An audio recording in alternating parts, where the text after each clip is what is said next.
žiūriu, žinai, slopintuvas, koks yra uždėtas, žinai, tai čia kokią atatranką turėjo įti šoną, aš jau manau. Kompensatorius. Nu jo, jeigu čia šalia stovės kolega, tai jisai tokį... Pajūs gerą. Pliūpsnį malonų čia, žinai, saulutę gaus. Tai va. Jo, bet jis automatiškai nuima šaudančiam. Taip. Jis šaudančiam stipriai nuima tą atranką. Tai mažina kažkiek tai buožę? Jo, tai čia pilnas visas funkcionalumas yra padarytas. Va.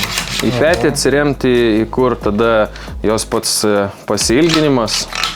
Pagal rankas, tada jo, pažandė visa reguliuojama, ir 36 colių yra du variantai, tai yra su 1,9 tvistų ir 1,12 tvistų, tai čia su 1,12 tvistų, tai tas irgi tau duoda, skirtingus balistinius duomenis, turėsi arba greitesnį išsukimą, lėtesnį, tai kaip stabilizuoja tą pačią kulką, keičiasi. Nesinori daug tų terminų visokių naudoti. Jo, nes žmonėm, kai kuriem čia gali atrodyti kosmos. Žodžiu, giroskopinio stabilumo skaičiukas keičiasi. A ką tai duoda, žinai, čia jau tada atskirą paskaitą reikia turėti. Esu matęs, kaip taško su šito būtent yra Afganistane. Kaip medžioja. Tai va. Tai daug kas iš tikrųjų Baretą žino, nes jie gamina puikius pusautomačius 50 kalibro. Taip. Tai čia ir mūsų kariuomenė tą turi, bet 50 kalibro pusautomatis civiliniai rinkoje neleidžiama turėti įsigyti, bet už 50 kalo pusautomatį šitas bus taiklesnis, jo balistika bus geresnė. Susiveskime bet kokį balistinį kalkuliatorių, pasižiūrėsim. Skirtumas jau bus tas, kad 50 kalo pusautomatis yra 29 colių vamzdis, čia yra 36 jau. Turi ilgesnį vamzdį, ten tvistas yra 15, čia 12 arba 9, galimos irgi kelios konfiguracijos, tai visai kiti balistiniai duomenys. Skirtas sportui, vyksta nemažai Europoje varžybų ir tas tarp lietuvių irgi populiarėja. Tarkim, Lenkijoje vyksta varžybos King of Tank. Tai kas laimi tą King of Tank varžybos, tai tiesiog karūną gauni. Bet šaut taikiniai yra prie senų tankų. Tai yra pirmas taikinys ten arti kilometro, antras kilometras 826 metrai, trečias 2 kilometrai 223 metrai. Tai norint važiuoti tokias varžybas, su šito galima drąsiai. Dar populiarėja yra King of Mile, King of 2 Miles, irgi kaip po visa tokia kategorija varžybų. Tai kartais jos vyksta Amerikai, kartais vyksta Europai, Prancūzijai. Pernai berods Europai varžybos Lenkas laimėjo, tai džiaugiamės už kaiminėlius, kad taip visiems noseles nušluostė. Tai dar paaiškink, iš 2 kilometrų koks tai turi būti, kokio dydžio taikinys, į ką reikia pataikyti? Tai kiekvienose varžybos jie taikinius nustato, sugalvoja, kad tau nebūtų lengva. Tai toks, sakyčiau, lengviausia, tai taiko pradžiai ten, kad visi pataikytų, kad greitai gautų tų taškų, tai ten 80 ant 80 ant kilometro ir paskui bus tik tai koks 1,20 ant 1,5 kilometro ant 1,20 m ir 2 kilometrus ten didesnio kaip 1,5 metro nedarys to taikinio. Tai va, tai įsivaizduokim, tai jeigu ten bus, o jeigu ten karo atveju nori, kaip nežinau, mašiną naikinti, tai automobilis kiek? 5-6 metrai. Taip, iš kokio pusę kilometro, tai tenais bloką peršauta, aš manau, specialiom. Viskas priklauso nuo šaudmens. Tai va čia sakau, labai tą noriu akcentuoti, kad vienas dalykas turėti įrankį, o kitas dalykas, ką į jį dėti, ką užtaisyti. Tai va šiuo atveju, sakau, mes prie šito ginklo turim parvežę ir komplektuojam Hornadžio gamintojo A-typo 500 greinų kulkytėm, kur ten balistika tikrai fantastinė, balistinis koeficientas praktiškai arti vieneto. Tai tas, kas irgi ant dėžutės pasižiūri prie kitų šaudmenų, čia G1. Nes BK dažnai žiūri arba G1 arba G7. Tai arti vienet. Vienetas jau viskas, jau etalonas. Taip, ta prasme, jau nėra čia.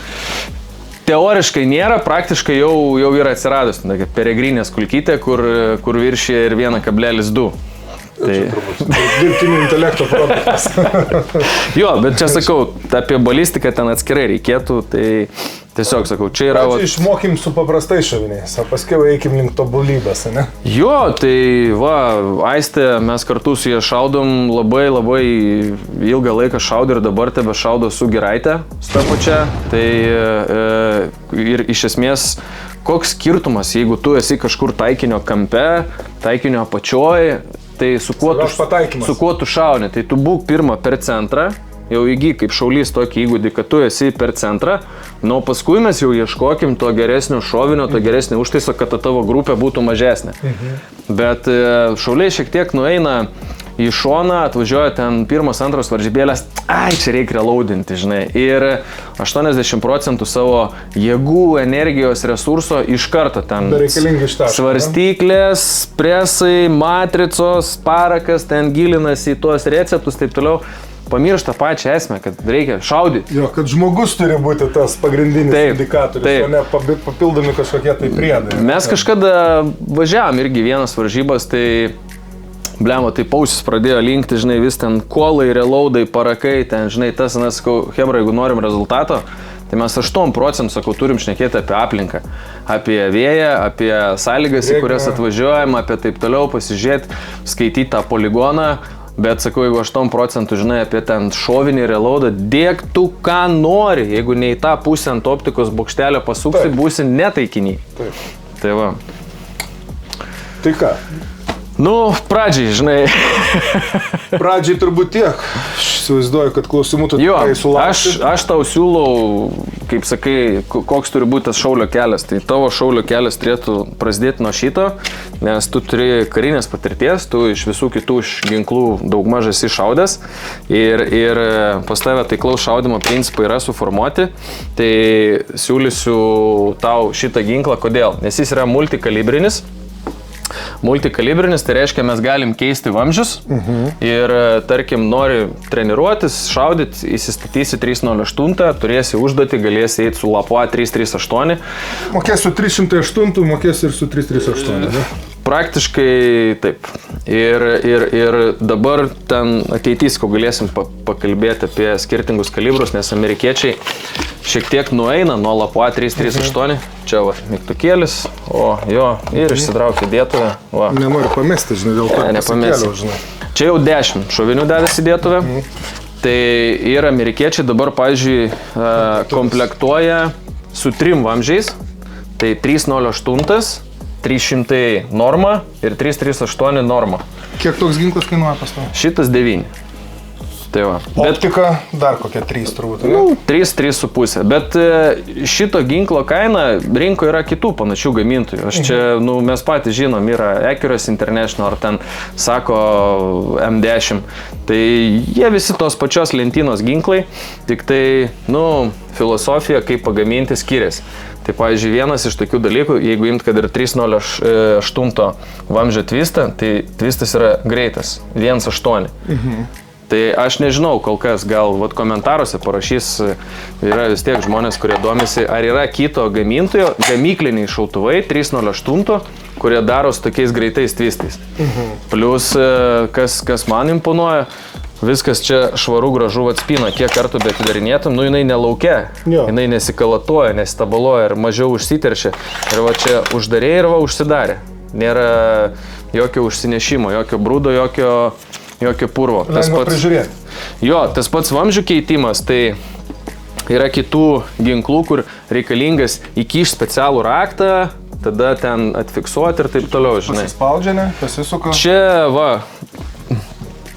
Čia turim 2 varžtus, tai iš tos 2 varžtus atleidi, bet dar viduje yra papildomos įpjovos.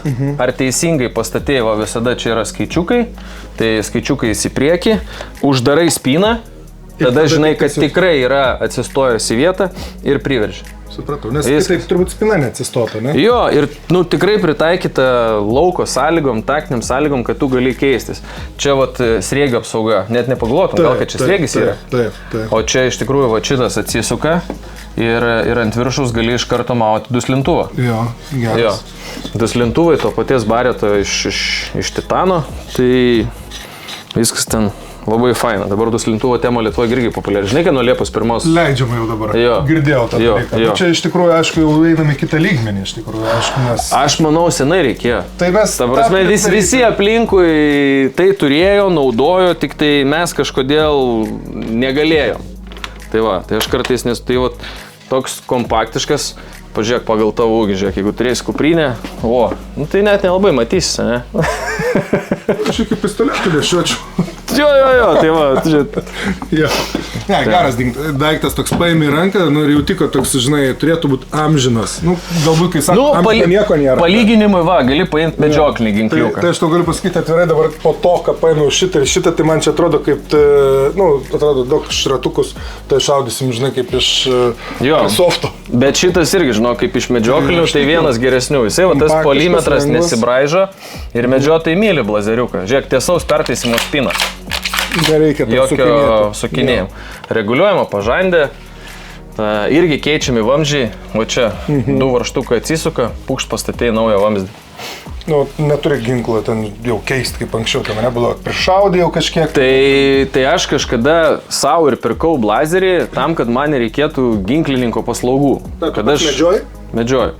Tam, kad aš galėčiau pasikeisti vamzdį, persidėti kitą buožę, tai vat man tada blazeris jau kėlė tokia, žinai, nu vat pliusas, didelis pliusas, simpatija.